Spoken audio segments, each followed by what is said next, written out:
السلام عليكم ورحمة الله وبركاته.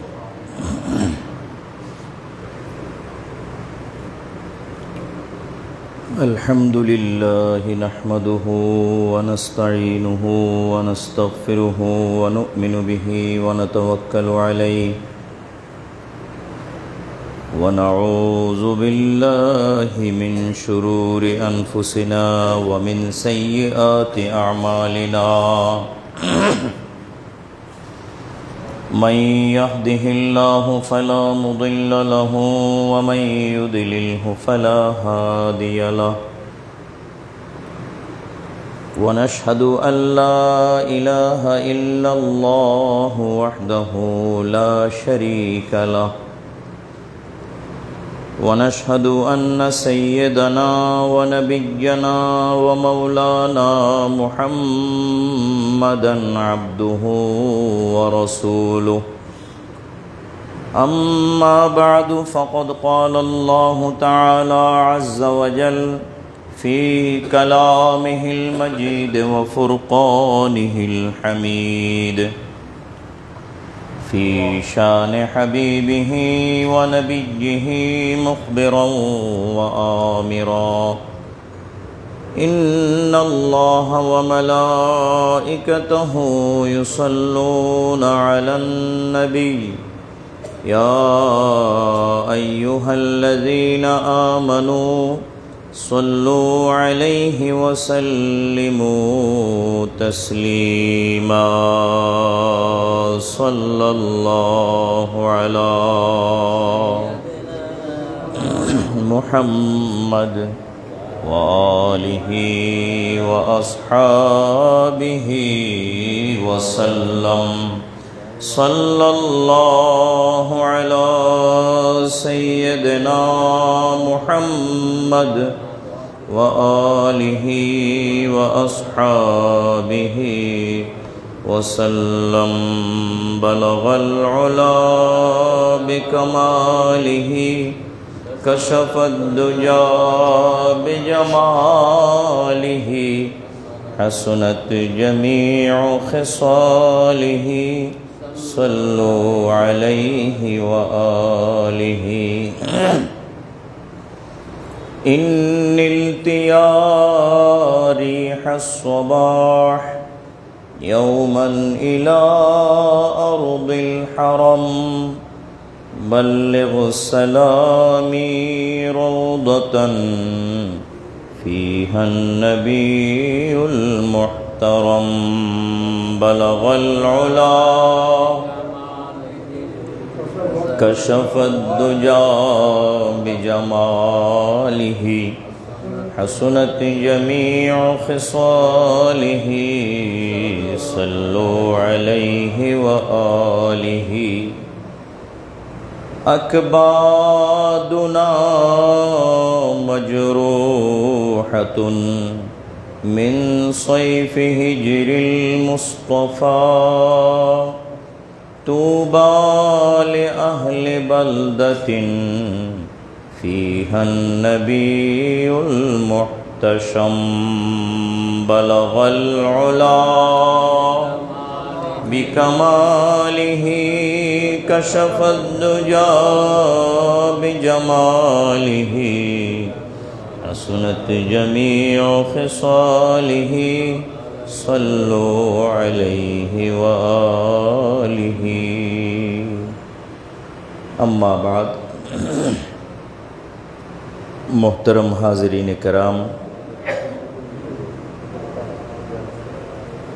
মহান আল্লাহ রব্বুল আলমিনের মহান দরবারে অসংখ্যবার শুকর আদায় করছি। আল্লাহর প্রিয় হাবিব সরকারে দো আলম নূরে মুজস্সম রসুল খুদা হাবিব কিবরিয়া সৈয়দুনা ও নবীনা ও মৌলানা মুহাম্মদুর রসুল্লাহ সাল্লাল্লাহু আলাইহি ওয়াসাল্লামের দরবারে অগণিতবার দরুদ ও সালাম পেশ করছি। আল্লাহ রাব্বুল আলামিন আমাদের তরফ থেকে তা কবুল ও মঞ্জুর করুন, বলুন আমিন।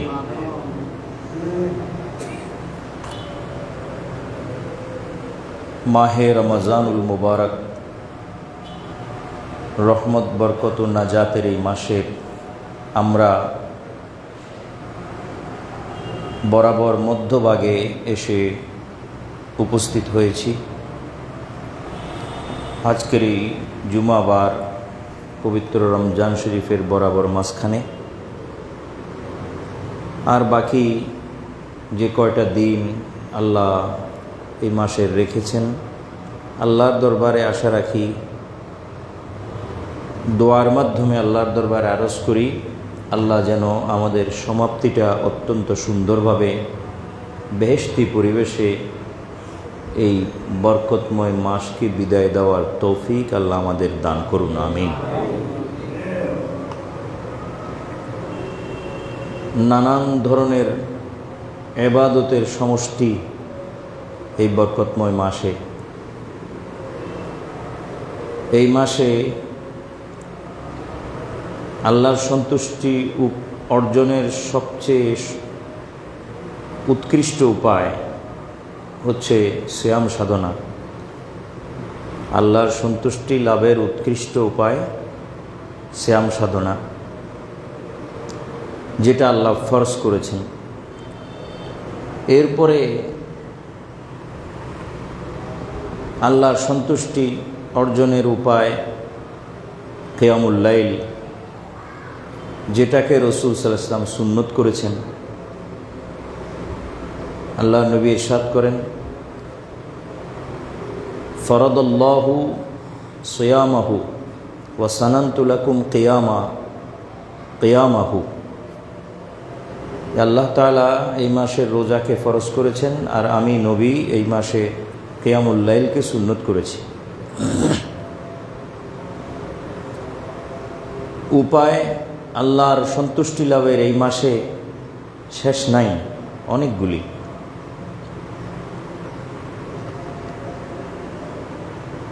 এই মাসে যে কোনো একটা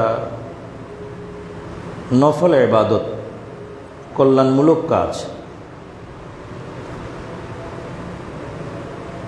করাকে আল্লাহ তাআলা 70 গুণ বেশি ফজিলত দিয়ে বন্দার জন্য তার আমল নামায় আল্লাহ তাআলা রাখেন। অর্থাৎ এই মাসে যদি একটা নফল ইবাদত করে, তাহলে একটা ফরজ ইবাদতের সওয়াব আল্লাহ পাক তাকে দান করেন। আর যদি একটা ফরজ ইবাদত করে, তাহলে আল্লাহ তাআলা তাকে 70টা ফরজ ইবাদতের সওয়াব দান করেন। যে কোনো ইবাদতের ফজিলত এই মাসে আল্লাহর কাছে 70 থেকে তার অধিক, কম নয়, 70 থেকে তার বেশি আল্লাহ তাআলা বন্দার আমলকে মূল্যায়ন করে থাকেন।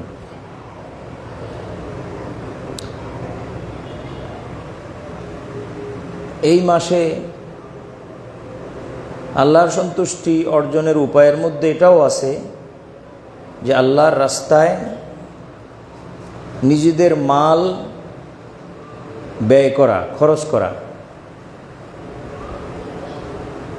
এটাও এমন নেক কাজ বা এমন সওয়াবের কাজ যে এর ফজিলত সম্বন্ধে বর্ণনা দিয়ে শুরু করা যেতে পারে, কিন্তু শেষ করা যাবে না। এমনিতেই আল্লাহর রাস্তায় দান করা, ব্যয় করাকে আল্লাহ তাআলা বিভিন্ন আমলের মধ্যে এই আমলটাকে একটু অন্যভাবে, আলাদাভাবে আল্লাহ তাআলা তার কুদরতের চোখে দেখে থাকেন। এটা আল্লাহর একটা নিয়ম, আল্লাহর একটা উসুল, যে তিনি দানের বিষয়টাকে মূল্যায়ন করার সময় এইটা অন্য আমল থেকে একটু এক্সেপশনালিটি, একটু বৈপরীত্য আল্লাহ তাআলা বজায় রাখেন, আলাদা করে দেখেন। কোরআনে মজিদ একটা আয়াত আল্লাহ রাব্বুল আলামিন ইরশাদ করছেন, ইন্নাল মুসাদ্দিকিনা ওয়াল মুসাদ্দিকাতি ওয়াকরাদুল্লাহ কারদান হাসানান ইউদাআফু লাহুম ওয়া লাহুম আজরুন করিম। সূরা আল হাদিদ আয়াত নম্বর 18। আল্লাহ বলছেন, ইন্নাল মুসাদ্দিকিনা ওয়াল মুসাদ্দিকাত, নিশ্চয়ই যারা আল্লাহর রাস্তায় বেশি বেশি দান করে, ব্যয় করে, খরচ করে, এমন পুরুষ ও মহিলা, নিশ্চয়ই যারা আল্লাহর রাস্তায় বেশি বেশি দান করে, খরচ করে, ব্যয় করে, এমন পুরুষ ও মহিলা, ওয়াকরাদুল্লাহ করদান হাসানান, এবং আল্লাহকে যারা করজে হাসানা, করজ ধার, উত্তম ধার, পবিত্র ধার যারা আল্লাহকে দেয়। তাহলে আল্লাহ বোঝা গেল প্রকারান্তরে এই কথা বলতে চাচ্ছেন যে আল্লাহ করজ গ্রহণ করেন, আল্লাহ ধার দেনা গ্রহণ করেন। নাহলে আল্লাহ এই কথা কেন বললেন যে ওয়াকরাদুল্লাহ করদান হাসানা, যারা আল্লাহকে করজ দেয়।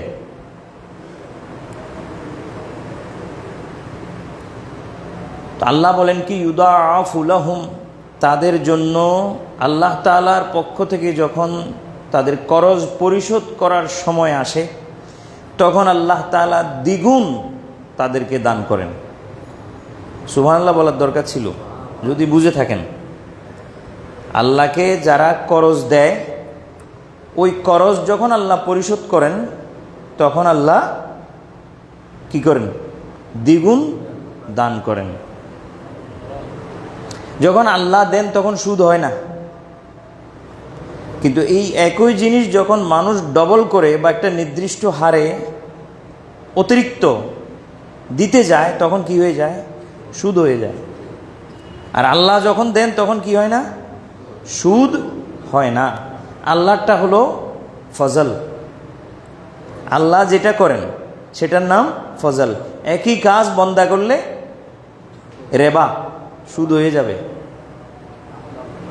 আহাল্লাল্লাহুল বাইআ ওয়া হাররামার রিবা, বেচা কিনাকে আল্লাহ তাআলা হালাল করেছেন আর সুদকে আল্লাহ হারাম করেছেন। সমজাতীয় মাল, সমজাতীয় মাল বিনিময় করা এবং অতিরিক্ত দেওয়া, এটার নাম সুদ। সমজাতীয় মাল বিনিময় করা, যেমন কেউ ৫,০০০ টাকা কাউকে দিলেন, তিনি আবার যখন তাকে ওই টাকা ফেরত দিচ্ছেন তখন ৫,৫০০ টাকা দিচ্ছেন। তাহলে সমজাতীয় মাল এবং অতিরিক্ত, কিন্তু বরাবর হলে কি হবে না? সুদ হবে না। আল্লাহ বলতেছেন ওয়াকরাদুল্লাহ করদান হাসানান, আল্লাহকে যারা করজে হাসানা দান করে, করজে হাসানা দান করে, ইউদাআফু লাহুম, আল্লাহ তাদের জন্য তার দ্বিগুণ করে দেন। কমপক্ষে কয় গুণ? দ্বিগুণ করে দেন। ওয়ালাহুম আজরুন করিম, এটাই হলো আরো বেশি। প্রথমে দ্বিগুণ থেকে শুরু করেন, পরে আল্লাহ বলতেছেন ওয়ালাহুম আজরুন করিম, তাদের জন্য রয়েছে উত্তম প্রতিদান। তাহলে এখানে দুইটা জিনিস, একটা হলো দ্বিগুণ করে দিবেন, এটা এক পাওয়া প্রাপ্তি, আরেকটা হলো ওয়ালাহুম আজরুন করিম, এটা হলো আরেকটা প্রাপ্তি, অতিরিক্ত প্রাপ্তি। তো এই দানের বিষয়টা, হ্যাঁ, রোজার বিষয় সম্বন্ধে আপনাদেরকে বলেছিলাম গত শুক্রবার, জুমাবার বা তার আগের জুমাবার, যে আল্লাহ রাব্বুল আলামিন রোজাদারের রোজার বিনিময় কোনো সওয়াব ঘোষণা করে দেন না। এটা আল্লাহ বলছেন হাদিসে কুদসির ভিতরে, যে এটা আমি সওয়াব দিয়ে দেই না। একটা রোজা রাখবে ৫,০০০, ১০,০০০, ১০ লাখ, ২ লাখ, ৪ লাখ, ৭ লাখ, ৮ লাখ, ২০ লাখ সওয়াব, এইভাবে আমি দিই না। বরং রোজার সওয়াব কি? ওয়া আনা আজজি বিহি, রোজার প্রতিদান আমি খোদা নিজেই। আমি খোদা, অর্থাৎ আমি আমাকে তার হাতে তুলে দিব, আমি আমাকে দিয়ে দিব তাকে। তো আমাকেই যখন সে পেয়ে যাবে, তখন আমার দেওয়া সওয়াবের তো আর তার দরকার হবে না। আমার দেওয়া সওয়াব তখন তার কাছে তুচ্ছ গৌণ মনে হবে, মুখ্য মনে হবে না। যখন আমি খোদাকে পেয়ে যাবে, আমার দিদার সে লাভ করা আরম্ভ করবে, তখন আমার সওয়াবের তাওয়াক্কা সে করবে না।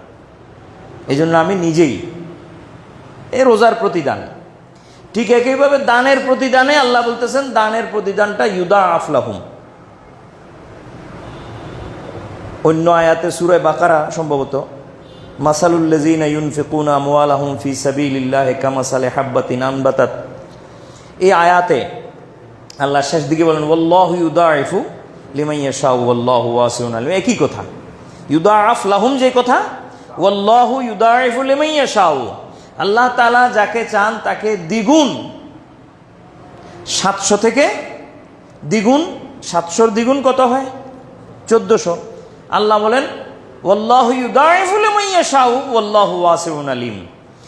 আরও যদি আল্লাহর মর্জি হয় যে আরও বাড়াবেন, সেটাও আল্লাহ তাআলা করতে সক্ষম। কাউকে আল্লাহর কাছে জবাবদিহি করতে হবে না, কেউ জিজ্ঞেস করলে এই কথা হবে না আল্লাহ তাকে কেন বাড়াই দিলেন, এই অধিকার কারো নাই। এটা বলতে পারবেন না যে আল্লাহ অমুককে দিলেন কেন, এটা তো আসলে অভ্যাস খারাপ। কারো অগ্রগতিতে এটাকে বলা হয় জ্বলন, কেউ কারো উন্নতি সহ্য করতে পারে না। আল্লাহ তাআলা বলেন যে না, তোমার ভাই, তোমার মুসলিম ভাই, তার উন্নতিতে তুমি জ্বলিও না, এটা ঠিক না, এটা ঈর্ষা হিংসা। বরং তুমি এই কথা বলো আল্লাহর কাছে যে আল্লাহ আপনি আমার ভাইকে যেমন করেছেন আমাকেও তেমন করে দেন, এটা হতে পারে। কিন্তু একজনের আল্লাহর পক্ষ থেকে প্রাপ্ত ফজল, দয়া, অনুগ্রহ যেটা আল্লাহ করেছেন তাকে, এটা দেখে জ্বলা আরেকজন মুমিনের জন্য এটা উচিত নয়, সমীচীন নয়, বরং আমি বলবো হারাম। তাকওয়ার ক্ষেত্রে কি হারাম, এটা ঠিক নয়। বরং আল্লাহর কাছে এই আশা রাখা যে আল্লাহ আপনি যেভাবে তাকে দিয়েছেন, আপনার রহমতের সমুদ্র, এটা কোনো সীমিত বিষয় নয়। আপনি যেরকম মহান, আপনার দয়াও মহান, সে দয়ার ভিতরে আমি গোলামকেও আপনি সামিল করেন, অন্তর্ভুক্ত করেন, যেভাবে আপনি আমার ভাইকে সামিল করেছেন। এই জন্য দানের বিষয়টা আল্লাহর রাস্তায় সবসময় আল্লাহ তাআলা দেফ থেকে শুরু করেন। আমি যে কথাটা এখানে খুব সিঙ্গেল আউট করে বলতে চাচ্ছি, অনেক কথার সমষ্টি থেকে বাহির করে, সেটা হলো আল্লাহ তাআলা দানের বিষয়টা শুরু করেন দেফ থেকে। দেফ মানে হলো ডবল, কমপক্ষে ডবল থেকে শুরু করেন। হাদিস শরীফে এই বিষয়ের ফজিলত বর্ণনা আল্লাহ রাব্বুল আলামিনের নবী হযরত মুহাম্মদ মুস্তাফা সাল্লাল্লাহু আলাইহি ওয়াসাল্লাম এটার কোনো কমতি রাখেন নাই, এমন বর্ণনা দিয়েছেন। সাহাবীদেরকে বলেছেন, কোরআনে পাকের আয়াত পড়েছেন তাদের সামনে, ফজিলত আল্লাহর নবী তার জবানে মুবারকে, নুরানি জবানে বর্ণনা করেছেন। এরপর সাহাবীরা ঘরের মধ্যে কিছু রাখেনি, সব নিয়ে আসছে। বড় বড় ধনী সাহাবী ফকির হয়ে গেছে আল্লাহর রাস্তায় দিয়ে, আল্লাহর রাস্তায় দান করে ফকির হয়ে গেছেন। কেন? যে আল্লাহর নবী আমাদের থেকে দান করার বিষয়টা চেয়ে আমাদেরকে ফকির যদি বানিয়ে দিয়েছেন হয়, তো আল্লাহর কাছে দোয়া করে তিনি আবার ধনীও বানিয়ে দিতে পারবেন। অতএব আমরা দিয়ে, আল্লাহর রাস্তায় দিয়ে আমরা এক ধরনের আল্লাহর সাথে তেজারত, ব্যবসা, আল্লাহর সাথে তেজারত, ব্যবসা। মানুষের সাথে ব্যবসা করে, ব্যবসা আপন ঘরের ভিতরেও আছে পার্টনারশিপে, এলাকার মধ্যেও আছে পার্টনারশিপে, এবং আন্তনগরেও আছে, আন্তদেশীয় আছে, আন্তমহাদেশীয় আছে।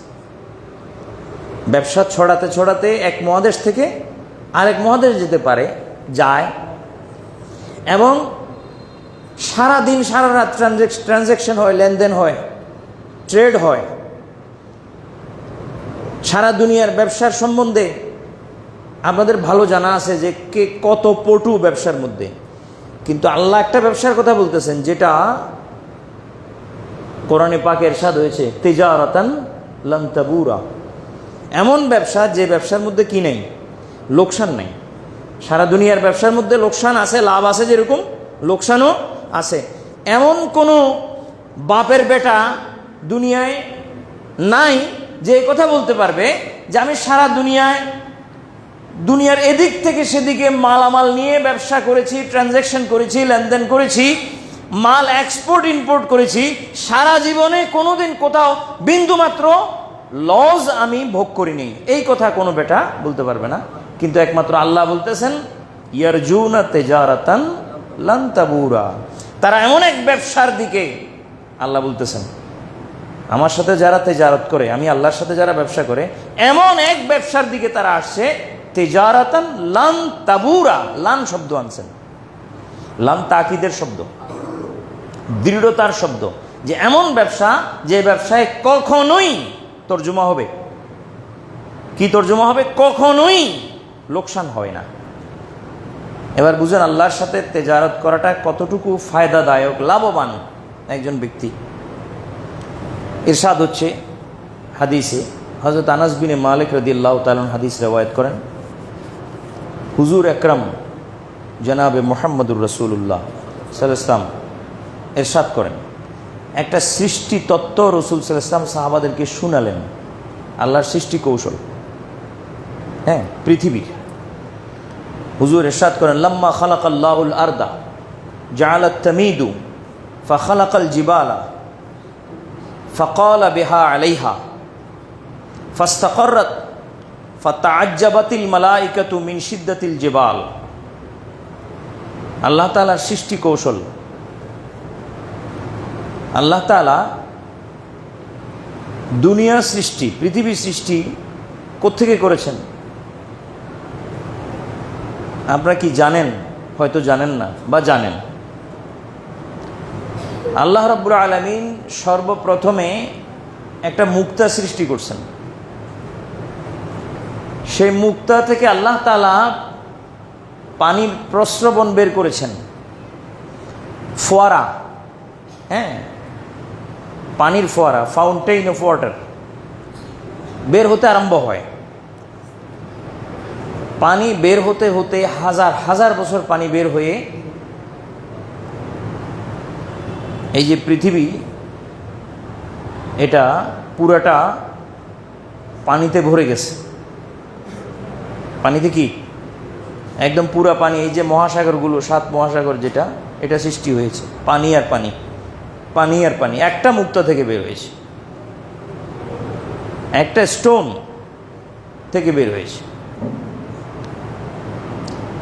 এরপর আল্লাহ তাআলা পানির মধ্যে যে ঢেউ আল্লাহ দিয়েছেন, ঢেউ এদিক থেকে সেদিকে পানি, একদিকের পানি আরেক দিকের পানির সাথে বাড়ি দিয়ে যে ঢেউ সৃষ্টি হয়, সে ঢেউয়ের আঘাতে ফেনা সৃষ্টি হয়েছে, বুদবুদ। সে বুদবুদ থেকে ধীরে ধীরে ধীরে ধীরে জমতে জমতে মাটির সৃষ্টি হয়েছে। এই মাটি বিস্তার লাভ করতে করতে পৃথিবীর 2/3 পানি রয়ে গেল আর 1/3 মাটি হয়ে গেল। এই দুনিয়ার সৃষ্টি। তো হাদিসে ইরশাদ হচ্ছে, রাসূল সাল্লাল্লাহু আলাইহি ওয়াসাল্লাম বলতেছেন, লাম্মা খালাকাল্লাহুল আরদা, যখন আল্লাহ তাআলা এই জমিন সৃষ্টি করলেন, জাআলাত তামিদু, তখন জমিন আপনার এটা অস্থির ছিল, এর মধ্যে একটা কম্পন ছিল, কাঁপতেছে, হিলতেছে, দুলতেছে, আইয়া তাহার রাখু, হরকত করতেছে, নড়াচড়া করতেছে, স্থির নয়। এখন এটা স্থির হচ্ছে না, আমাদের বলের মতো আর কি। ফুটবল যখন লাথি মেরে, হ্যাঁ, তখন যদি সেটা দেওয়ালে বাড়ি খায়, তাহলে দীর্ঘক্ষণ দেওয়াল থেকে দেওয়ালে, দেওয়াল থেকে দেওয়ালে, দেওয়াল থেকে দেওয়ালে এইভাবে করতে থাকে। তারপর তার যেটা খুব স্ট্রেংথ ছিল সেটা যখন দুর্বল হয়ে যায় তখন নিচে পড়ে যায়। এভাবে পৃথিবী দোলকের মতো দুলছে, পেন্ডুলাম, জাস্ট লাইক পেন্ডুলাম, কোনো মানে স্থিরতা নাই, তাহারুক হচ্ছে শুধু। তখন আল্লাহ তাআলা এটাকে স্থির করার জন্য কি করলেন, ফাজালাত ফাখালাকাল জিবালা ওয়া ক্বালা বিহা আলাইহা, আল্লাহ তাআলা বড় বড় পাহাড় সৃষ্টি করে সেই পাহাড়কে জমিনের বিভিন্ন জায়গায় যেখানে যেখানে দরকার সেখানে আল্লাহ তাআলা পাহাড় বসাই দিলেন। পাহাড় বসিয়ে দেওয়ার পর ফাস্তাকাররাত, তখন জমিনের যে ভাইব্রেশন ওটা বন্ধ হয়ে গেল এবং টোটালি জমিন স্থির হয়ে গেল। এগুলো ফেরেশতারা দেখছেন।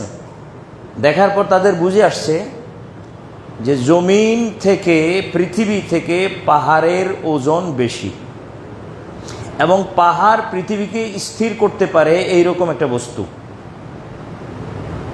এটা ফেরেশতারা বুঝলেন দেখার কারণে।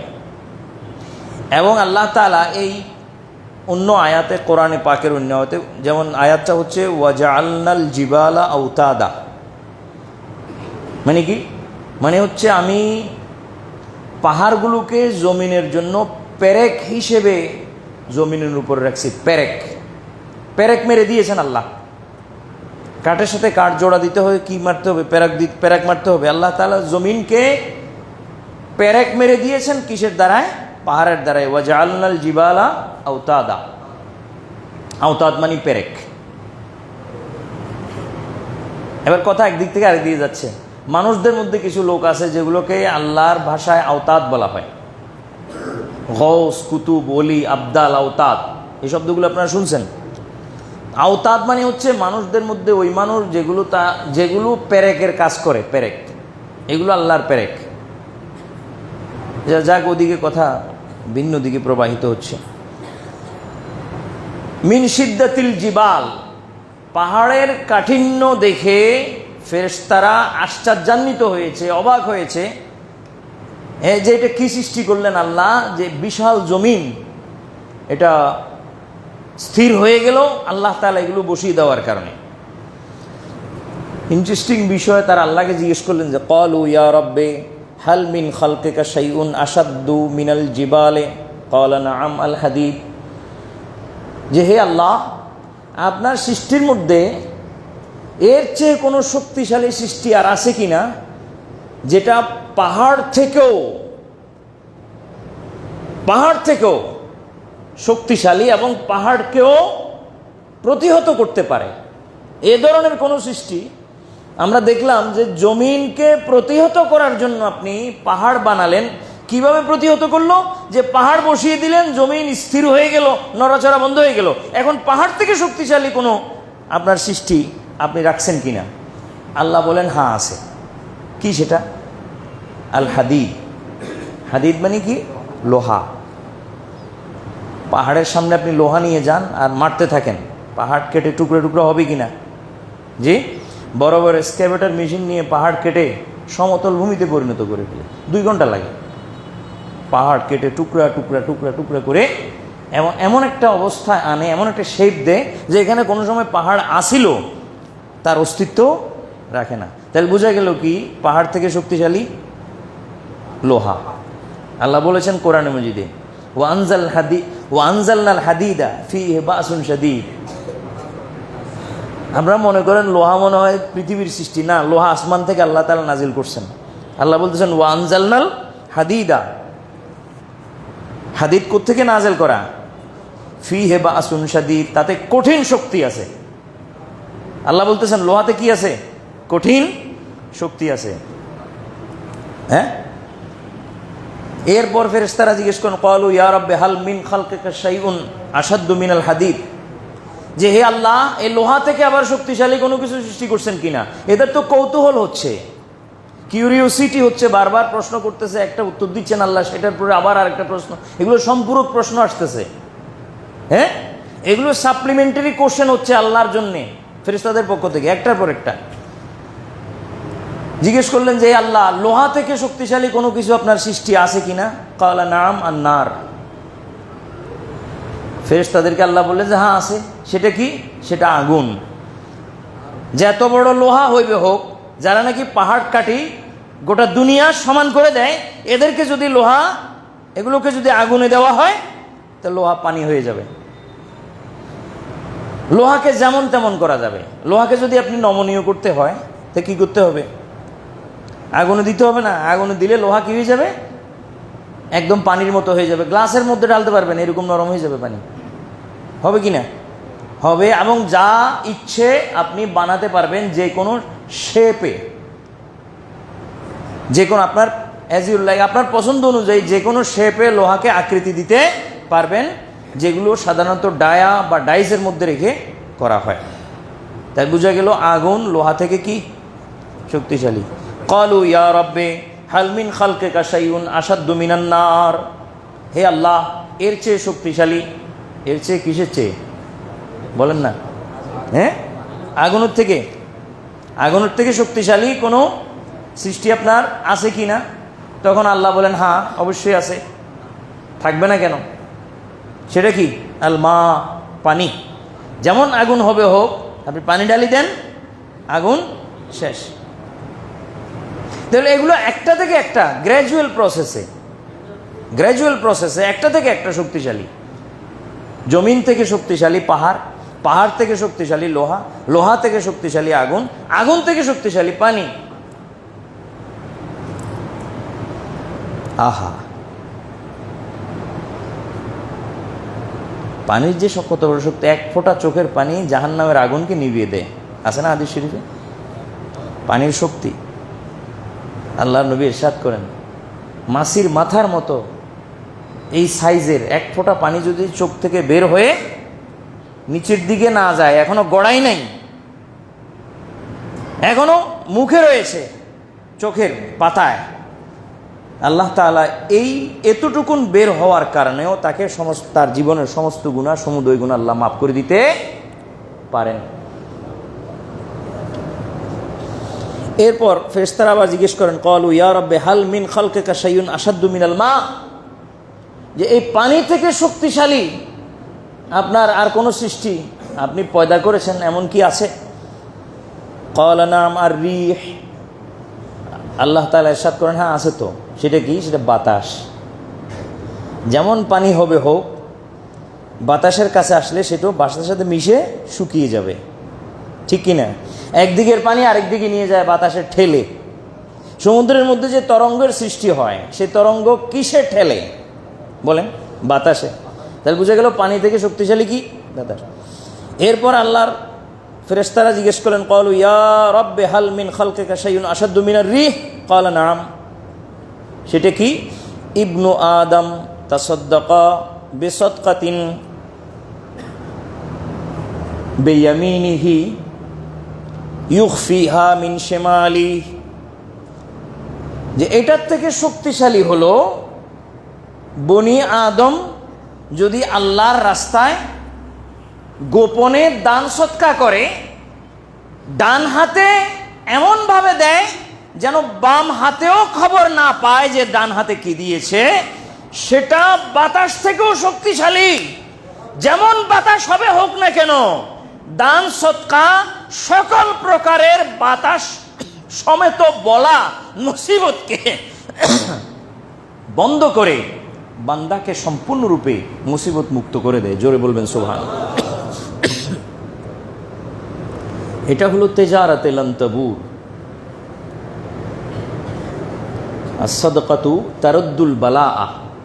দান সদকা কি করে? বলা দূর করে।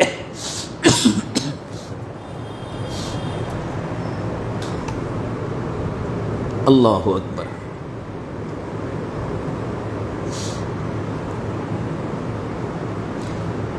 হযরত সুলাইমান আলাইহি ওয়াসাল্লামার ইসরাইলি রওয়ায়াতের মধ্যে একটা রওয়ায়াত, ইসরাইলিয়াত, সব ইসরাইলি রওয়ায়াত বাতিল না, ইসরাইলি সব রওয়ায়াত বাতিল না। বনি ইসরাইলের ঘটনা থেকে আল্লাহ তাআলা উদাহরণ উপমা নেওয়ার জন্য আল্লাহ অনুমতিও দিয়েছেন, আদেশও দিয়েছেন। সেখান থেকে শিক্ষা নেওয়ার জন্য আল্লাহ বলেছেনও, লাকাদ কানা ফি কসাসিহিম ইবরাতুন লিউলিল আলবাব। এবং বনি ইসরাইলের অনেক ঘটনা আল্লাহ তাআলা কোরআনে মাজিদে নিজেই বর্ণনা করেছেন। সূরা ইউসুফ পুরোটা বনি ইসরাইলের ঘটনা। মূসা আলাইহিস সালামের ওয়াকিয়া, হযরত খিজিরের ওয়াকিয়া, হ্যাঁ, এবার হযরত মা মারিয়াম আলাইহিস সালাম, সব ইসরাইলি। তো এগুলো তো সব ইসরাইলিয়াত, যেগুলো আল্লাহ বর্ণনা করেছেন। আর যের মধ্যে কোনো সন্দেহের সুযোগ নাই, লা রাইবা ফিহ। কিন্তু কিছু ইসরায়েলিয়াত হজরতে রসুল পাক সাল্লাল্লাহু আলাইহি ওয়াসাল্লামের কয়েকজন সাহাবা, যেমন হজরতে কাবে আহবার, হজরত আবদুল্লাহ বিন সালাম, যারা আগের ধর্মের পণ্ডিত ব্যক্তি ছিলেন, তারা বর্ণনা করেছেন হুজুর সাল্লাল্লাহু আলাইহি ওয়াসাল্লামের জামানায়। তো সেই বিষয়গুলোও তো আলোচনার মধ্যে আসতে পারে। তো সেরকম একটা ইসরায়েলি রেওয়ায়াত যে হজরত রসুল পাক সাল্লাল্লাহু আলাইহি ওয়াসাল্লামের জামানায় এসেছে এইরকম যে হযরত সুলাইমান আলাইহি ওয়াসাল্লামার এক মুরিদ এবং তার সাহাবী, তার অনুসারী,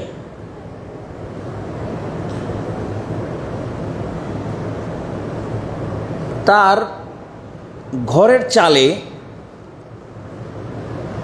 একটা পাখি সবসময় ডিম দিয়ে সেখানে গোপন রাখত।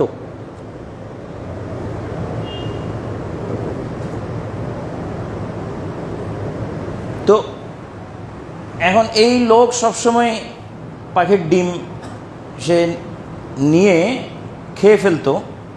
এই পাখি হযরত সুলাইমান আলাইহিস সালামের কাছে গিয়ে এই বিষয়ে জানালেন যে আপনার এই উম্মত আমার বাচ্চা বংশধারা দুনিয়াতে আসতে দিতেছে না, সব ডিমগুলো সে খেয়ে ফেলে, তা আমি বাচ্চা হবে কীভাবে? আর তখন হযরত সুলাইমান আলাইহিস সালাম তাকে ডেকে নিষেধ করলেন যে তুমি এই কাজটা আগামী দিন থেকে আর করিও না।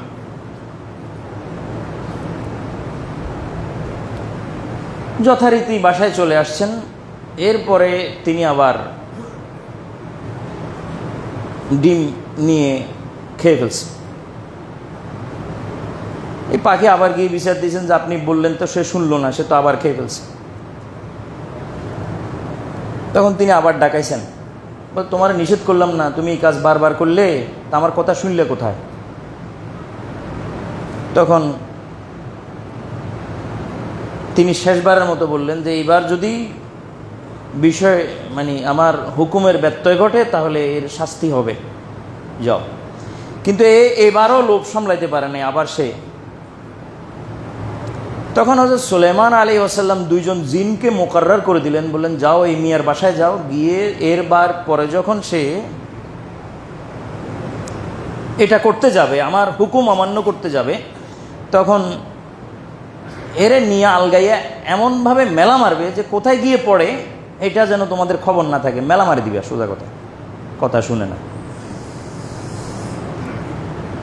তো দুইজন জিন তার সামনে মুকাররার রয়েছে, যেহেতু হযরত সুলাইমান আলাইহিস সালাম এগুলোকে করেছেন, ডিউটি দিয়েছেন। তো এই লোক যথারীতি আবার ওই কাজ করার জন্য যখন যাচ্ছিল, তখন এটা তো চালের উপরে সিঁড়ি দিয়ে উঠতে হয়, উঠার মুহূর্তে ওই চালের নিচে ওই সিঁড়ির কোনায় সে যখন উঠবে ডিম নেওয়ার জন্য, সেই সময় একজন ফকির তার কাছে এসে বলে যে আল্লাহর ওয়াস্তে যদি আমাকে কিছু দাও, আমি ভুকা মানুষ। তো তিনি ওখান থেকে তার পকেট থেকে 10 দিরহাম বের করে তাকে দেওয়ার পরে সে চলে যাচ্ছে। যাওয়ার সময় কি যেন বিড়বিড় করে দোয়া করতেছে, দোয়া বোঝা যাচ্ছে না, বিড়বিড় করে দোয়া করতেছে। চলে গেছে এবং সে যথারীতি ডিম নিয়ে নিচে এনে খেয়ে মাশাআল্লাহ দিব্যি ঘুম। এরপরে পাখি গিয়ে আবার বিচার দিলেন যে এটা চতুর্থবারের মতো, তৃতীয়বারের পরে চতুর্থবারের মতো বললেন যে আপনি কি করলেন হুজুর, এটা তো আজকেও।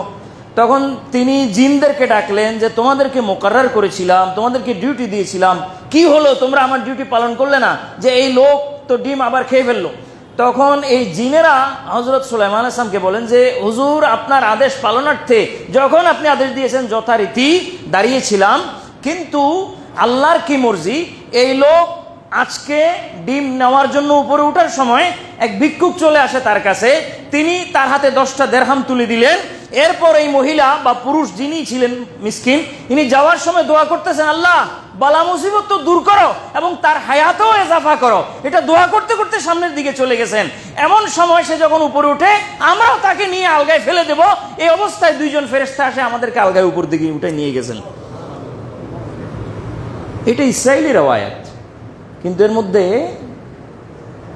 যথেষ্ট হিকমত আছে এবং শিক্ষা আছে। সেটা কি? দানের দ্বারায় কি দূর হয়? বলা দূর হয়, মুসিবত। আস-সাদাকাতু তারুদ্দুল বালা।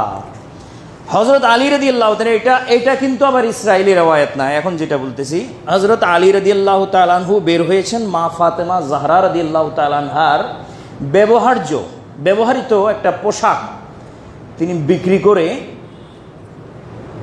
যা পান তা দিয়ে দিন গুজারা করার জন্য সামান্য পয়সা টাকা যা সম্ভব হয় উনি আনবেন।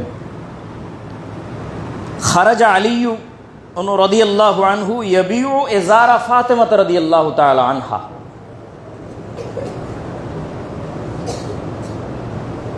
বের হলেন,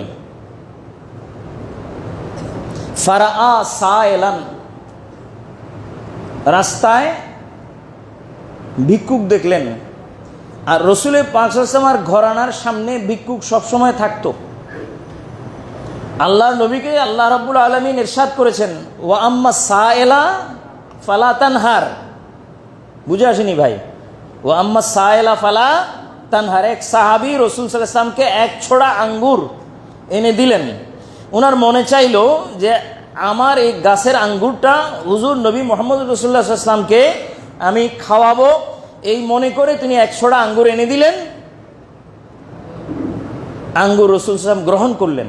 এমন সময় এক লোক হুজুরকে বললেন যে, ইয়া রাসূলুল্লাহ, মেহেরবানি করে আমাকে যদি দিতেন। রাসূল সাল্লাল্লাহু আলাইহি ওয়াসাল্লাম সাথে সাথে আঙ্গুরগুলোকে দিয়ে দিলেন যে নিয়ে যাও। এটা উনি দেখছেন যিনি দিয়েছেন রাসূল সাল্লাল্লাহু আলাইহি ওয়াসাল্লামকে।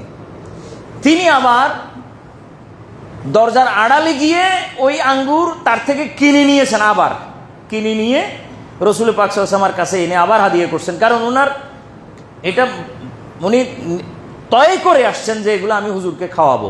এখন হুজুর সায়েল আসছে, দিয়ে দিয়েছেন। এমত অবস্থায় ওই লোকের মনের যে আশা সেটা তো পুরো হইল না, হুজুর তো এগুলো খাইলেন না, এই জন্য আবার কিনছেন, কিনে রসুল পাক সাল্লাল্লাহু আলাইহি ওয়াসাল্লামের কাছে হাদিয়া করছেন। আবার হুজুর সাল্লাল্লাহু আলাইহি ওয়াসাল্লাম হাদিয়া গ্রহণ করার সাথে সাথে ওই লোক আবার আসছে, ফকির। ইনি বললেন হুজুর আবার দিয়ে দিয়েছেন।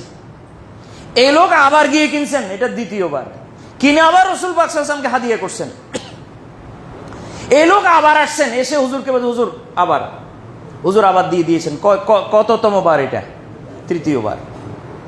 চতুর্থবারে যখন এরকম করতেছেন, হুজুর সাল্লাল্লাহু আলাইহি ওয়াসাল্লাম এই ভিক্ষুককে বললেন, এই মিয়া, আসাইলুন আনতা আম তাজিরুন, তুমি কি কোনো ভিক্ষুক নাকি তুমি ব্যবসায়ী? তুমি তো ব্যবসা শুরু করছো।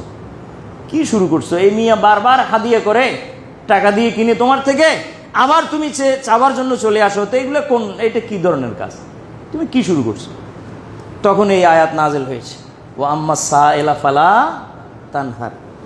এই জন্য হুজুরে পাকের ঘরের সামনে সবসময় কি, হ্যাঁ, আবার এই মদিনা পাকের এই ভিক্ষুক যেগুলা, এগুলার প্রশংসাও খোদা কোরআনে মাজিদের মধ্যে করেছেন। আল্লাহ বলেছেন, লা ইয়াসআলুনা নাসা ইলহাফা। মদিনা পাকের ভিখারীরা এরকম যে আপনার কাছে তারা বিরক্তিকর ভিক্ষা কখনো করবে না, এবং তারা অত্যন্ত ভদ্র নম্র। তারা দিলে খুশি, না দিলে আপনাকে বিরক্ত করে। আমাদের দেশের ভিক্ষুকরা তো বেহায়া, যতক্ষণ পর্যন্ত আপনার কাছ থেকে টাকা পয়সা ছিনিয়ে না নেবে ততক্ষণ আপনার পিছনে লেগে থাকবে। মনে হয় যেন তার বাপদাদা 14 গোষ্ঠীর করজ আপনার কাছে রাখি গেছে। এ ধরনের কিছু, ইল্লা মাশাআল্লাহ, এ ধরনের কিছু বেহায়াও আছে। তো ভিক্ষা করারও তো একটা ভদ্র পরিবেশ আছে, সেই পরিবেশটাও তো আমাদের দেশের ভিক্ষুকরা জানে না। কিন্তু মদিনা পাকের ভিক্ষুকদের প্রশংসা খোদা কোরআনে মাজিদে করেছেন, লা ইয়াসআলুনা নাসা ইলহাফা, তারা বিরক্তিকর ভিক্ষা। তো হযরত আলী রাদিয়াল্লাহু তাআলা আনহু ভিক্ষুক দেখে দিয়ে দিলেন। এটা একবারে নবী ঘরানার অভ্যাস ছিল সবসময়। হযরতে আলী রাদিয়াল্লাহু তাআলা জিজ্ঞেস করা হয়েছিল একবার যে ইয়া আলিয়ু, এই আপনার মাল ফুতুওয়াতু, ফুতুওয়াত কাকে বলা হয়? ফুতুওয়াত, ফুতুওয়াত মানে হলো জওয়ানি, জওয়ামার্দি। একজন মরদের ভিতরে যে জওয়ানি ভাব থাকে সেটা কি? তখন আলী রাদিয়াল্লাহু বললেন যে তুমি বলো আগে, তো তুমি কি বুঝছো? তখন হযরত আলীকে তিনি বলেন যে আমার হিসেবে ফুতুওয়াত তো হচ্ছে এটা যে না পেলে, কিছু না পেলে সবর করা, আর পেলে শুকর করা। কিছু না পেলে সবর করা, আর পেলে শুকর করা। হযরত আলী বলেন তাহলে আমারটা শুনো। আমি মনে করি ফুতুওয়াত হচ্ছে না পেলে সবর করা, আর পেলে বেটে দেওয়া, এক তোলাও যেন ঘরে না যায়, সব বন্টন করে দেওয়া আল্লাহর রাস্তায়। এটা হলো ফুতুওয়াত। তো ওনাদের তো অভ্যাসই ছিল যে দান করা। কোরআন মজিদে সূরা দাহারে ওনাদের দানের ব্যাপারে ইরশাদ হয়েছে, ইউফুনা বিন নাজরে ওয়া ইয়াখাফুনা ইয়াওমান কানা শাররুহু মুস্তাতিরা ওয়া ইউতঈমুনা আত-তাআমা আলা হুব্বিহি মিসকিনান ওয়া ইয়াতীমান ওয়া আসীরা ইন্নামা নুতঈমুকুম লিওয়াজহিল্লাহ লা নুরিদু মিনকুম জাযাআন ওয়ালা শুকুরা, লা নুরিদু মিনকুম জাযাআন ওয়ালা শুকুরা। তো যাই হোক, হযরতে মা ফাতেমা জাহরা রাদিয়াল্লাহু তাআলা আনহার এজার, ওনার খেমার, ওড়না, এটা বিক্রি করে হযরত আলী কিছু আনার জন্যে বাজারে গেলেন। যাওয়ার পথে কোনো সায়েলকে, ভিক্ষুককে দেখলেন। তো এই টাকা যেটা এজার বিক্রি করে নিয়েছেন, 6 দেরহাম উল্লেখ আছে, 6 দেরহাম।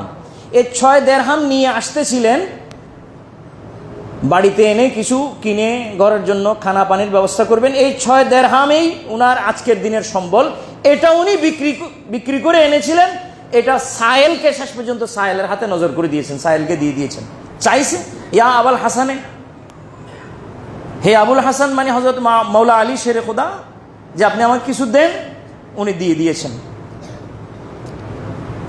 হাত খালি হয়ে গেছে। হযরতে মা ফাতেমা জাহরার এজারটা বিক্রি করে 6টা দেরহাম হাতে আসছিল, এটাও কিছুক্ষণের মধ্যে কি হয়ে গেছে? খালি হয়ে গেছে। এরপর বাড়ি চলে আসতেছেন। আল্লাহর সাথে ব্যবসা কিভাবে করে ওটা হযরত আলী রাদিয়াল্লাহু তাআলা আনহুর এই কাজের মধ্যে তার নমুনা আছে। দেখেন, খুব খেয়াল করেন। ফাজাআ জিবরাইলু ফি সূরাতিন আ'রাবি ওয়া মা'হু নাকাতুন ফাকালা ইয়া আবুল হাসানি ইশতারি হাযিহিন নাকাহ ফাকালা মা মাইয়া সামানুহা।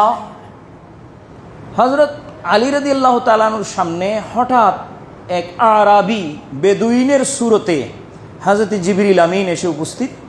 সাথে একটা ঘোড়া ছিল বা উটনি, যেটাই হয়, রিওয়ায়াত ভিন্নতা আছে। এবং তিনি বললেন যে এ হযরত আলী রাদিয়াল্লাহু তাআলা আমার থেকে ঘোড়াটা আপনি কিনেন, মেহেরবানি করে, দয়া করে, আমার টাকার দরকার, আপনি দয়া করে ঘোড়াটা কিনেন। হযরত আলী বললেন মা মাইয়া সামানুহা, আমার সাথে এর তো কোনো মূল্য নাই, পরিশোধ করব আপনাকে, দাম তো আমি দিতে পারবো না, এখন কোন টাকা নাই আমার কাছে, আমি কিভাবে কিনবো? ফাকালা ইলা আজালিন, যে ঠিক আছে টাকা নাই, টাকা পরে দিবেন, এখন আপনি আমার থেকে কিনে নেন, কয়েকদিনের মধ্যে টাকা দিলে হবে। একটা আজাল, একটা সময় নির্ধারণ করে দিলেন যে এই সময়ের মধ্যে দিলে হবে, তারপরেও মেহেরবানি করে আপনি কিনেন। ফাশতারা, হযরত আলী রাদিয়াল্লাহু তাআলা সেটাকে কিনলেন বেমিআতে দারাহিম, কত? 100 দেরহামে। সুম্মা তাআররাজা লাহু মিকাইলু ফি তরিকিহি ফাকালা আতাবিউ হাযিহিন নাকা। এরপর হযরত মিকাইল আলাইহিস সালাম আরেকজন ব্যক্তির সুরতে হযরতে মাওলা আলীর সামনে উপস্থিত কিছুক্ষণের পরে, এবং বললেন যে আপনি হযরত মাওলা আলী তো সেটা নিয়ে আসতেছেন, উটটা তো সাথে নিয়ে আসতেছেন। তো আরেকজন মানুষ দেখলেন বেদুইনের সুরতে, পরে জানা গেল যে তিনি হযরত মিকাইল। জিজ্ঞেস করলেন যে এটা বিক্রি করবেন কিনা, আপনি আমার কাছে বেচেন। তো হযরত মাওলা আলী বলেন যে আমি লাকাদ ইশতারাইতুহা বিমিয়াতি দারাহিম, আমি তো এটা 100 দিরহামে কিনছি, এখন আপনি নিলে কিভাবে নেবেন? ফাকালা, তখন তিনি বললেন ওয়ালাকা মিনার রিবহে সিত্তুনা, যে আপনাকে আমি 100 দিরহামের সাথে 60 দিরহাম আমি তার লাভ দেব। কিনছে 100 দিরহামে, বিক্রি করতেছে কত দিরহামে? 160। ফাবাআহা আলীউন রাদিয়াল্লাহু আনহু, হযরত আলী রাদিয়াল্লাহু আনহু এটাকে বিক্রি করে দিলেন। কিছুক্ষণ পর ফাতাআররাজা লাহু জিবরাঈল আলাইহিস সালাম ফাকালা আবি'তান নাকাতা, ক্বালা নাআম, ক্বালা ইদফা লি দাইনি। কিছুক্ষণ পরে হযরত জিবরিল আমিন, যিনি প্রথমে একজন বেদুইনের সুরতে হযরত আলী রাদিয়াল্লাহু তাআলা আনহুর নিকটেই উটটা বিক্রি করেছিলেন, তিনি আবার এসে উপস্থিত। বললেন আপনি কি এটা বেচে দিয়েছেন? বললেন বেচে দিলাম। তো বলেন এবার আমার টাকা পরিশোধ করেন। তখন হযরত মাওলা আলী তাকে 100 দিরহাম দিয়ে বিদায় করলেন, যেহেতু তার সাথে 100 দিরহামের কথা ছিল। এরপর বাকি 60 দিরহাম নিয়ে ঘরে আসলেন। ফাকালাত লাহু ফাতেমাতু মিন আইনা লাকা হাযা, হযরত ফাতেমা রাদিয়াল্লাহু তাআলা জিজ্ঞেস করেন আমি আপনাকে একটা খেমার, একটা ওড়না দিয়ে পাঠিয়েছিলাম বাজারে, বড় জোর 2-3 দিরহাম 4 দিরহাম হবে, আপনি 60 দিরহাম নিয়ে কোত্থেকে আসলেন? এত টাকা আপনাকে কে দিল? তখন তিনি উত্তরে বলেন তাজারতু মাআল্লাহ, আজকে আমি আল্লাহর সাথে ব্যবসা করেছি। বেসিত্তাতে দারাহেমা, 6 দিরহাম দিয়ে আল্লাহ আমাকে 6 দিরহামের বিনিময়ে এক দিরহামে 10 দিরহাম করে 60 দিরহাম আল্লাহ আমাকে ঘরে দিয়ে পাঠিয়েছেন। সুবহানাল্লাহ, জোরে বলেন না। একবার সুবহানাল্লাহ বলার দ্বারাই আল্লাহর জমিন ও আসমানের মাঝখানের খালি জায়গা ভরে যায়। আপনার কাছে কি 4টি গান লাগে না? একটু জোরে বলবেন তো ভাই, একটু জোরে বলেন।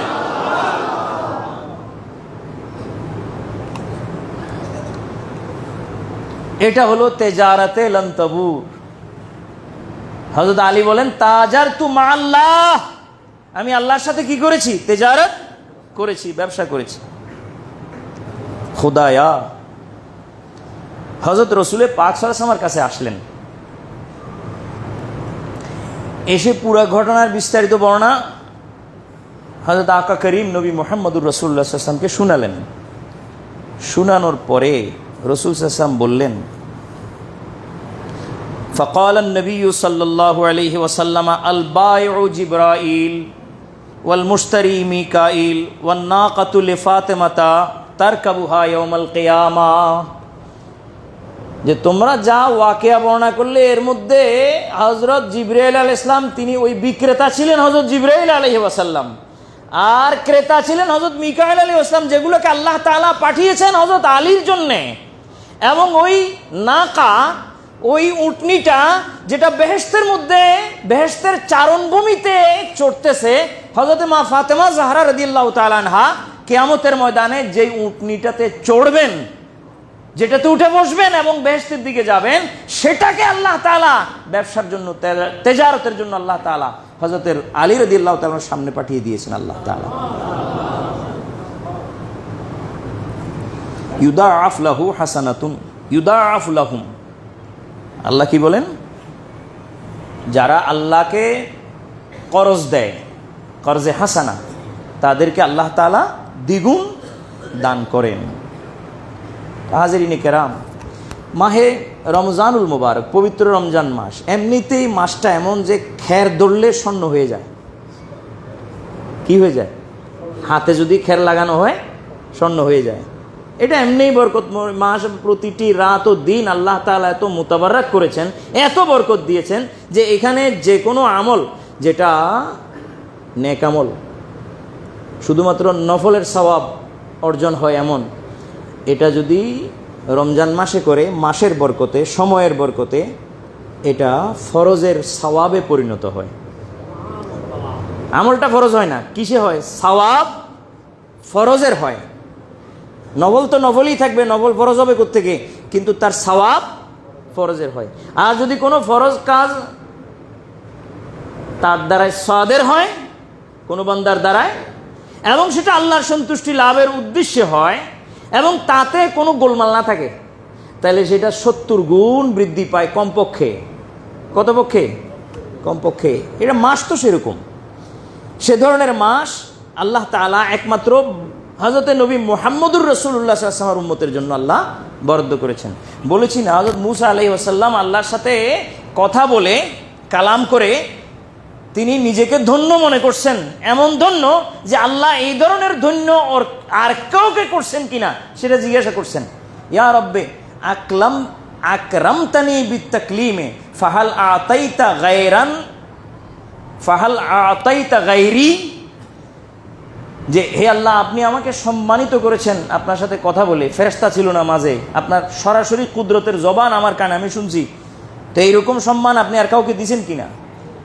আল্লাহ তাআলা বলেন যে আমি শেষ জমানায় এক কওম বাহির করার আছি, ইন্নী উখরিজু কওমান ফি আখিরিজ জামানে, শেষ জমানায় এক কওম বাহির করার আছি, উতিহিম শাহরা রমাদান, তাদেরকে আমি রমজানের মতো মাস দেব। ফাইজা সামা আহাদুহুম ফি হাযা শাহর, যখন তারা এই রমজান মাসে রোজা রাখবে, তাদেরকেও রোজা রাখবে, এবং রোজার কারণে তাদের পেট তারা শুকিয়ে গরম করে ফেলবে, পাকস্থলী উত্তপ্ত আগুনের মতো জ্বলবে তাদের, আর হাত্তা বিয়াদ্দাত শাফাহুহুম, তাদের জবান শুকিয়ে যাবে, তৃষ্ণায় ক্ষুধায় তাদের পেটের আগুন জ্বলবে, খানা সামনে, ইফতারির ওয়াক্ত, সে সময় তারা শুধুমাত্র সময় না হওয়ার কারণে তারা মুখে ইফতারি তুলবে না, দিবে না, যেহেতু আল্লাহর সন্তুষ্টি সেখানে নাই, বরং সময় হওয়ার আগে পর্যন্ত অপেক্ষা করা, এটাই আল্লাহর হুকুম। সময় হলে তারপর ইফতার করা, এটাই আল্লাহর হুকুম। এই দিকে নজর করে তারা খানা সামনে নিয়েও খানা খাবে না। তখন তাদের সামনে খানা, হাত খানায় যাইতেছে না, মুখ পর্যন্ত খানা উঠতেছে না, এগুলো সব আমি দেখতেছি, এগুলো সব আমি দেখতেছি। তখন কি হয়, যে তখন আমার রহমতের দরিয়ায় এমন জোশ আসে, তখন আমার অবস্থা এমন হয় যে তাদের মাঝে আর আমার মাঝে যে 70,000 নূরের যে ব্যবধান বা পর্দা, সেটা আমি আর রাখতে পারি না, এটা তুলে তাদের দোয়াকে আমি আল্লাহ তাআলা কবুল করে নিই। বেলা হেজাব তাদের দোয়া আল্লাহর দরবারে উঠতে থাকে, বেলা হেজাব আল্লাহর দরবারে দোয়া উঠতে থাকে। আর ফাউল হুজুবা বাইনি ওয়া বাইনাহুম, তাদেরও আমার মাঝের সমস্ত পর্দা উঠিয়ে, তোমার সাথে যেরকম কালাম করেছি, আমার কথা নিচের দিকে গিয়েছে, তুমি শুনেছ, আর এদের অবস্থা এমন হয় তাদের কথা উপরের দিকে উঠে আমি শুনি, তাদের কথা উপরের দিকে উঠে আমি শুনি। তোমার অবস্থা এমন যে আমার কথা নিচের দিকে গেছে, তুমি শুনছো, আর এদের অবস্থা এমন হয় যে তাদের কথা উপরের দিকে উঠে আমি শুনি। ইলাইহি ইয়াসআদুল কালিমুত তাইয়্যিব ওয়াল আমালুস সালিহু ইয়ারফাউহু। অতএব মাস তো সেটা, যে মাসে আল্লাহ তাআলা পর্দা উঠিয়ে বান্দার, রোজাদার বান্দার কালামকে তিনি তার দরবার পর্যন্ত উঠান। তো সেই মাসে শুধু দোয়া উঠে নাকি আমলও উঠে? সব উঠে, আল্লাহ তাআলা সব দেখতেছেন। হাদিরাতুল কুদসের ফেরেশতারা থাকতে পারে না, তারা নিচে নেমে চলে আসে। হযরত মাওলা আলী শেরে খুদা রাদিয়াল্লাহু তাআলা হাদিস রওয়ায়াত করেছেন, গুনিয়াতুত তালিবিনের মধ্যে হযরত বড় পীর আব্দুল কাদের জিলানী রেকর্ড করেছেন হাদিসটাকে, আমি বারেহা আপনাদেরকে শুনিয়েছি, যে হযরত ওমর রাদিয়াল্লাহু তাআলা আনহু যে তারাবির নামাজকে মসজিদে উবাই ইবনে কাবের নেতৃত্বে ওনার পিছনে যে সমস্ত মানুষকে একসাথ করিয়ে জামাত কায়েম করেছেন, হযরত আলী বলেন যে তিনি আমার থেকে একটা হাদিস শুনে এই কাজটা করছেন। কি হাদিস? যে রাসূল সাল্লাল্লাহু আলাইহি ওয়াসাল্লাম বলেছেন, যেটা তিনি আগে থেকে জানতেন না, আমার থেকে শুনছেন, যে হাদিরাতুল কুদসের ফেরেশতারা জমিনে রমজান মাসে আল্লাহর দরবারে, রমজান মাস আসলে জমিনে আল্লাহর দরবারে আরজ করে যে আমরা জমিনে নেমে যাব, হাদিরাতুল কুদসে আর থাকবো না, এত মূল্যবান জায়গা ছেড়ে আমরা ওইখানে কেন যাব? যেহেতু ওই জায়গাটা ওই সময়ে এর চেয়ে বেশি মূল্যবান হয়ে যায়। যে জমিনে তারাবির নামাজ চলে, যে জমিনে কিয়ামুল লাইল চলে, যে জমিনে রোজার মতো আমল চলে এবং আল্লাহর সন্তুষ্টি অর্জন উদ্দেশ্য হয়, মান সামা রমাদান ঈমানান ওয়া ইহতিসাবা। এটা হয় সেই জমিনে আমরা চলে যাব, আমরা হাদিরাতুল কুস থেকে এই জমিনকে এখন মর্যাদাবান মনে করতেছি, এখানে এসে আমাদের সাথে তারা যুক্ত হয় নামাজে, ইবাদতে, তারা আমাদের গায়ের সাথে গা ঘেঁষে। হযরত রাসূল সাল্লাল্লাহু আলাইহি ওয়াসাল্লাম বলেন, তুবা লিমান মাসসাহু ওয়া মান মাসসু, যে ব্যক্তি এই ফেরেশতাদের সাথে স্পর্শ হয়েছে সে এমন ভাগ্যবান হয়, সাদান লা ইয়াশকা আবাদা, এমন ভাগ্যবান হয় যে সে কোনোদিন আর হতভাগা হবে না, কোনোদিন আর হতভাগা হবে না। তাই এটা রমজান মাস ছাড়া তো হবে না, অন্য মাসে তো পাবেন না। অতএব আল্লাহ পাক আমাদেরকে মাসের ফজিলত এবং গুরুত্ব মর্যাদা বুঝার এবং এর মধ্যে আল্লাহর সন্তুষ্টি অর্জন হয় এমন আমল করার তৌফিক বলেন না আল্লাহ আমাদেরকে দান করুন। আজ এই পবিত্র জুমাবার আর আগামী জুমাবার, এরপরে আরেক জুমাবার থাকবে হয়তো, যেটা লাইলাতুল এই কদরের পরে, সেটা হবে জুমাতুল বেদা। এরপরে শনিবারে অথবা রবিবারে, আমার ঠিক ক্যালেন্ডার মনে নাই, শুক্রবার শনি, হ্যাঁ 29 হলে শুক্র অথবা শনিবারে আল্লাহ চাহে তো ঈদুল ফিতর হওয়ার সম্ভাবনা। তো এই মোবারক সময়গুলো ধীরে ধীরে চলে যাচ্ছে, এক এক দিন করে চলে যাচ্ছে। আবার সামনের বছর আমরা আমাদের জীবনে এই দিন আবার পাবো, এর কোনো একমাত্র আল্লাহ ছাড়া কেউ জানেন না। এটা সবে বরাতে, লাইলাতুল বারাত আমাদের হায়াত বরাদ্দ হলে আল্লাহ আমাদের সকলকে কবুল করুন, বলুন আমিন।